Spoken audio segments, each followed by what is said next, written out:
नमस्कार, आप देख रहे हैं 4 PM बिहार और मैं हूं अभिषेक मिश्रा। राष्ट्रीय लोक जनता दल के राष्ट्रीय अध्यक्ष उपेंद्र कुशवाहा भी एनडीए का हिस्सा हो गए हैं और उपेंद्र कुशवाहा के बारे में ये चर्चा है कि काराकाट लोकसभा सीट से वो चुनाव लड़ेंगे। काराकाट सीट से वो सांसद रह चुके हैं, 2014 में सांसद बने, फिर केंद्र सरकार में शिक्षा राज्य मंत्री बने और 2019 का लोकसभा चुनाव वो हार चुके हैं। 2019 के लोकसभा चुनाव में उनको मात मिली काराकाट से जेडीयू के उम्मीदवार महाबली सिंह से, और उपेंद्र कुशवाहा तब जेडीयू में नहीं थे, एनडीए का हिस्सा नहीं थे। महागठबंधन के टिकट पर उन्होंने चुनाव लड़ा था 2019 का लोकसभा चुनाव। तो 2014 में जीत मिली, 2019 में मात मिली और चर्चा पिछले कई महीनों से है।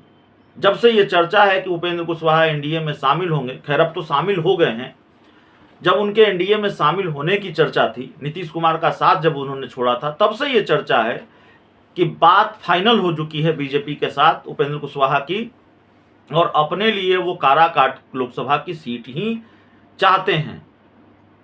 कितनी सीटें चाहते हैं इस पर भी बात फाइनल हो चुकी है और उपेंद्र कुशवाहा ने खुद ही कहा कि जितनी सीटें 2019 में मिली थी, माफ कीजिएगा 2014 में मिली थी, उतनी सीटें कम से कम चाहिए। यानी कम से कम 3 सीट उपेंद्र कुशवाहा बीजेपी से डिमांड कर रहे हैं कि 3 सीट चाहिए। बात पूरी तरह से फाइनल हुई है नहीं हुई है, लेकिन 3 सीटों पर ही डील हुई है या इसको लेकर बातचीत बीजेपी के साथ हुई है, तब उपेंद्र कुशवाहा एनडीए में शामिल हुए हैं। लेकिन सवाल यह है कि क्या उपेंद्र कुशवाहा वाकई काराकाट सीट से ही चुनाव लड़ेंगे या मामला कहीं पे निगाहें कहीं पे निशाना वाला है।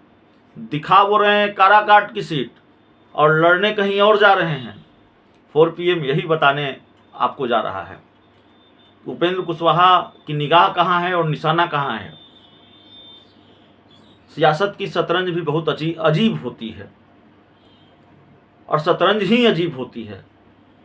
जो लोग शतरंज खेलते हैं वो जानते हैं कि कई बार सामने वाले को ये दिखा दिया जाता है कि आपके घोड़े का शिकार हो रहा है, संभव हो तो अपना घोड़ा बचा लीजिए, और घोड़े को दिखाकर ऊंट का शिकार कर लिया जाता है।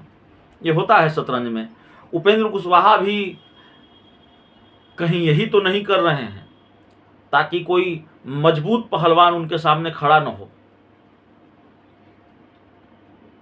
दरअसल उपेंद्र कुशवाहा कहां से चुनाव लड़ सकते हैं ये हम आपको बताने जा रहे हैं। काराकाट वो लोकसभा सीट नहीं है जहां से उपेंद्र कुशवाहा चुनाव लड़ेंगे, जो जानकारी हमारे पास है, या नहीं हो सकती है वो सीट। उपेंद्र कुशवाहा वाल्मीकि नगर लोकसभा सीट से चुनाव लड़ सकते हैं। उपेंद्र कुशवाहा के बारे में अब तकरीबन ये तय माना जा रहा है कि उपेंद्र कुशवाहा वाल्मीकि नगर लोकसभा सीट से चुनाव लड़ने जा रहे हैं।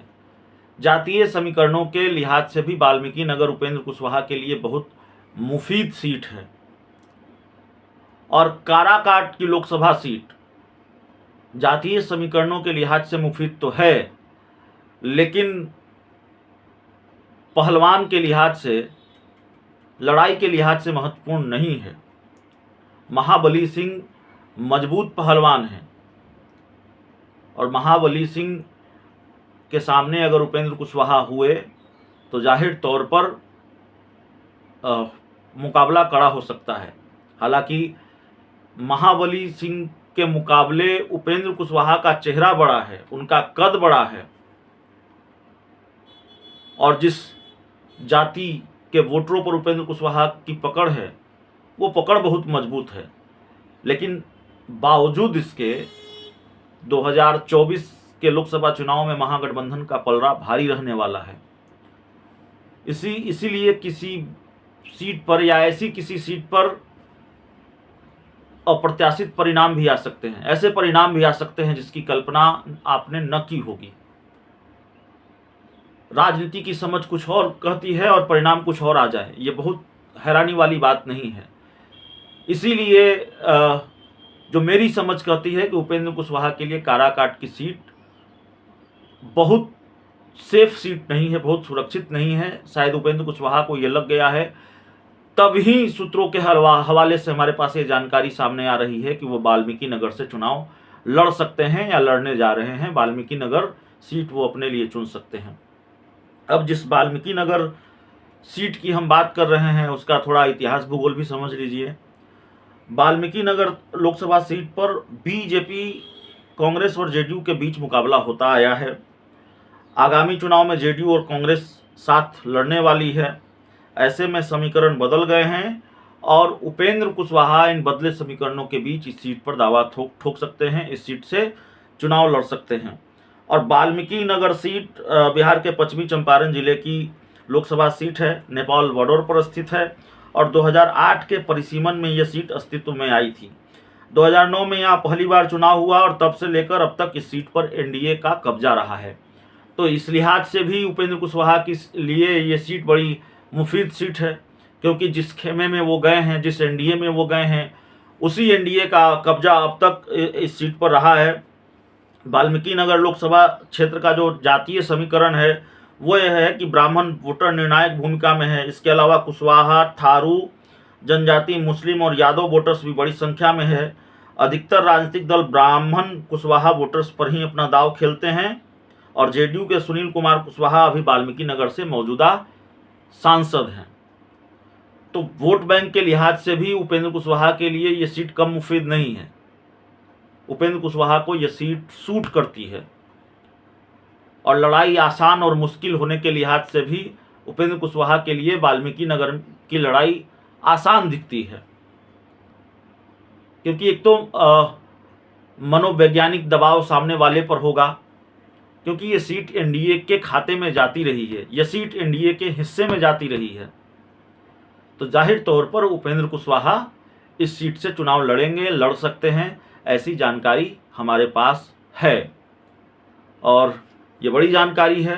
अब देखना होगा कि एनडीए में सीटों को लेकर जो तस्वीर है वो कब साफ होती है, या किसी भी खेमे में सीटों को लेकर तस्वीर कब साफ होती है। अभी चुनाव में कई महीनों का वक्त बाकी है, 8-9 महीनों का वक्त बाकी है और तस्वीर सीटों को लेकर बहुत जल्द साफ हो जाएगी। ये कहना बड़ा मुश्किल है।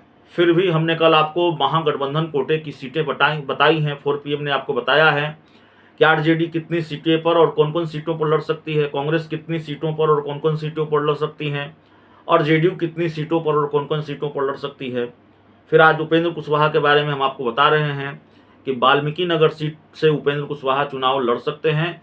काराकाट की बजाय उपेंद्र कुशवाहा की पसंद वाल्मीकि नगर ज़्यादा है। देखिए इसको लेकर आगे जो भी अपडेट होगा, या लोकसभा चुनाव को लेकर जो भी अपडेट होगा, बिहार की राजनीति से जुड़ी हुई जो भी बड़ी खबरें होंगी या बिहार से जुड़ी हुई जो भी बड़ी खबरें होंगी, वो 4PM लगातार आपको बताता रहेगा। बहुत बहुत धन्यवाद।